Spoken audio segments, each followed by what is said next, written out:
Welcome and ting and ting and ting. Mr. Giant back at you, and we're going to Canada, people, and I'm back after a while, like I said, and I'm just catching up. So this is another video of what's going on now in Canada, and it's a specific topic, but what's really going on there now and thing. And I do believe this is a news agency or something, so we're going to take a look at this, see what's going on. Thank you all for watching me. I hope you guys come back, you know what I mean, because I'm going to be pumping out the videos once again. Let's go ahead and YouTube and simmer and see what's going on here. What will Ottawa's plan to reduce its immigration department by 20% over the next 3 years due to an already backlogged system? Starting just a couple weeks from now, 3,300 jobs will begin to be cut in response to Canada's reduced immigration targets and budget pressures. That's the reason given for the job cuts. But several advocates and immigration experts have concerns. What does this do to an already backed up system or to those who are waiting to be processed? As of November of last year, Canada had more than 2 million applications in the queue, more than 1 million. So half of that was sitting in a backlog situation. So for a closer look, we've brought in Rick Lamanna, partner with Fragerman Law Firm and board member at the Canadian Immigration Lawyers Association. Good to have you with us this morning. Good morning, Emery. Just to set up what this will do, I want to first of all let people know, how long does it typically take to process applications like a work permit or permanent residency? And then what will change once there's less staff? So the processing time really depends on where the person is applying from. Typically, they can range anywhere from a few weeks to a couple months. Permanent residence can take quite a bit longer, which is normal. To your question, what this will do is, I think it's fair to assume that people need to expect longer processing times across the board. So that's not just sort of people coming in on a work permit. It'll mean people already here looking to extend their status, people who were anticipating, let's say they've been selected to apply for permanent residence, and they think, okay, I'll have this status in, let's say, 8 to 12 months. That could be close to double, depending. So I think elongated processing times will be the result. Well, and a lot of people in this country, when you're born here, you don't have to go through this process. So it's worth explaining to people that time is of the essence here. It's not just inconvenient that you wait longer. Sometimes it means you have to book a ticket home. That's right. It affects individuals, it affects businesses, of course, who are anticipating having certain skilled labor on the ground, when they need them. For those who are already here looking to extend their status, it could mean delays of months just to be able to go home and visit family, attend a wedding, go to a funeral. All of these things matter on a both individual and a business level. Here's what I don't understand. We saw government officials last year come out and say, we apologize, the system is in crisis. A lot of it has to do with job shortages and that we can't get enough people to get this stuff processed. And now they've gone ahead and said they're cutting more people. How will these backlogs also affect people like employers or the court system? So it definitely will have an effect on business. Businesses need to be prepared that things will take longer. So for them, it's sort of having a longer sort of runway. If you know you're going to need, let's say, an individual or a group of people, you need to plan ahead. The court system, I think. See, the thing about immigration is that I quite understand the need to regulate and limit the amount of people that come in, because if a big influx of people come in, that could affect what's going on in the country. But a lot of people fail to realize that if there's nobody to fill the jobs, it will affect the economy also. And a lot of people doesn't want to do certain types of jobs that immigrants will do. You know what I'm saying? Like the farming and stuff like that. And if they don't have the farming going, then food wouldn't get to you and prices are going to go up. If you have a country where construction is booming, then you wouldn't have any, and you depend on that immigrant population to do that, then you wouldn't have houses being built fast enough to accommodate the people who are already there. So there's a lot going into it, and a lot of people think it's just black and white, like, stop them from coming or, whatever they want to do. But there's a lot of economic implications that goes into that also. So a lot of people don't take that into consideration when they talk about immigration. They just see people that are different come in, and they go from there. You know what I'm saying?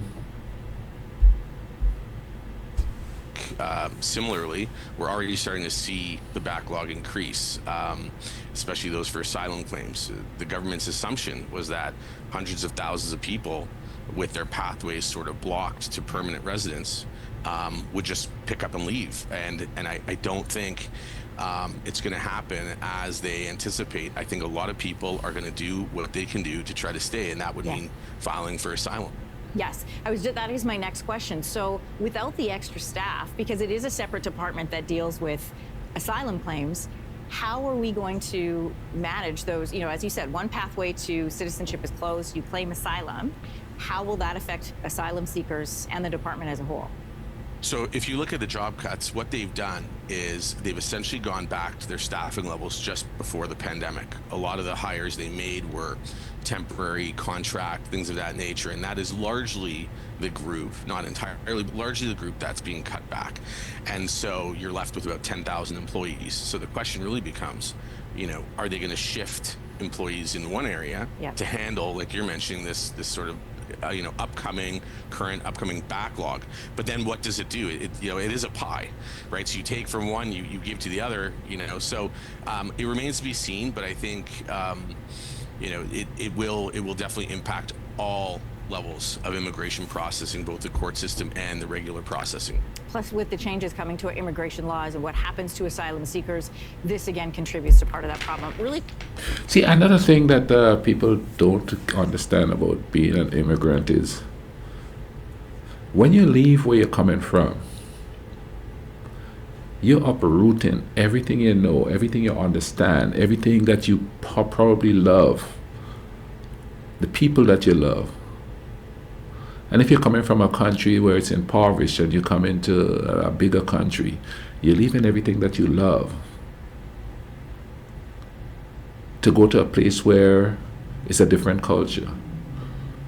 It's a different ethnicity in some cases. And in some people, it's a different language. And you have to assimilate to something different. Especially if you're older and you're not really versed in that place where you are. And assimilating to it could be really hard, especially if you come as a child. It's easy to, you know, adapt. But if you come as a grown-up, as somebody who probably have an education where you come from and all of that, it's harder to adapt to the culture, and sometimes to the politics, and sometimes to the laws, you know what I mean? And a lot of people think that immigrants go to places and boom, you know, oh, they're getting everything, they've been given everything, and everything is just rosy and all of that. And in a lot of the cases, it's not. It's just people coming here doing domestic work, you know, a lot of the work that people don't want to do, that are in that place. And all the while doing these jobs, trying to assimilate to the culture and the politics and of course the weather in some cases. You know, you have to assimilate to that weather too. And it takes years for you to get assimilated. And then in some cases you never really become part of the fabric of things because it just doesn't feel natural. You know what I'm saying? Can always feel like an outsider. Even if you become a naturalized citizen, you still kind of feel like you're an outsider. And in some cases, you're made to remember that you're an outsider. You know what I'm saying? No, I don't really have those problems, you know what I mean? Because I'm 7 feet tall and I'm really friendly. So I don't really have that problem. But, you know, some people have a hard time, you know what I mean? I mean, like, for instance, like here, okay, I live in a college town, and kids come from like 1 hour drive away to come to school here. And the first weekend that they're here, they head back home because, you know, they miss home. My ex-wife was from here, and we moved to New York. She's from Kentucky. She's in Kentucky. She's from Kentucky. We live in New York, and she got homesick for Kentucky. And that's just moving for her within the same country. So imagine like an immigrant coming from a totally different culture, totally different ethnic makeup and all of that, you know what I mean? So people have a hard time assimilating, moving from state to state, much less from country to country. You know what I'm saying? Let's keep going here. Really quickly, in our national security screenings, foreign interference from last year, one of the things that came up is potential problems in screening during immigration. So with less staff, how is Ottawa ensuring that the immigration process screening is up to date and adequate? So they're using a lot of AI-based tools to try to facilitate that. I think the issue is, along with less staff, along with longer processing times with less staff, what type of decision making are we going to get? Right? It's not just about things are going to take longer, but will you see curious refusals? Will people get through that perhaps shouldn't? There are different departments that handle that from a security standpoint, but I think the point remains that with less people, it's just going to be very difficult to maintain that same service standard. Really quickly before you go, what happens to asylum seekers while they're waiting? They're here. They're here. They're able to work, but essentially they're in limbo. It's it's a temporary sort of stay until their application is adjudicated. So they're here, and they're waiting for their application to be processed, and that could take quite some time, especially with the backlog. Rick Lamont, I want to thank you for coming on this morning, answering our questions around the changes coming to immigration. Thanks so much. My pleasure. If you liked that video, make sure. I guess immigration is a problem all over the world, and believe it or not, it's fast becoming a problem for small islands like mine. You know what I mean? Like an influx of people probably from Venezuela or from Haiti, or we have like a lot of Chinese people moving there. We had like Indian people moving there from India, and then we had Syrians and Lebanese moving there in the 70s trying to escape the turmoil in their own country. So every country's got its form of immigration problem, you know what I mean? And the vetting and how to organize it and stuff like that. And I know, like for instance, we had like an influx of Syrians come in there, and they were steadfast on keeping their own culture.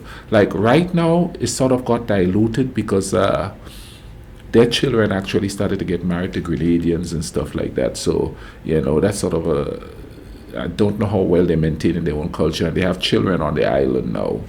One of my friends, Johnny was his name, he's got a son who is one of the calypso singers on the island. So their children will assimilate to the culture there sooner or later.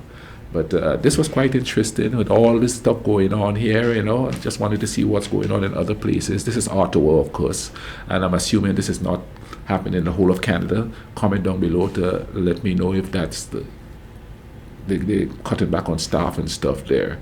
Thank you all for watching this with me and Ting again, man. Come back soon. Share the video. Drop likes on the video. It definitely helps. You know what I mean? If you're not subscribed, go ahead and subscribe. I do mainly history, but also do culture and sometimes some, a little bit of current events also, like I'm doing here now. You guys take care of each other. Remember to go out and love a stranger. Cool runnings.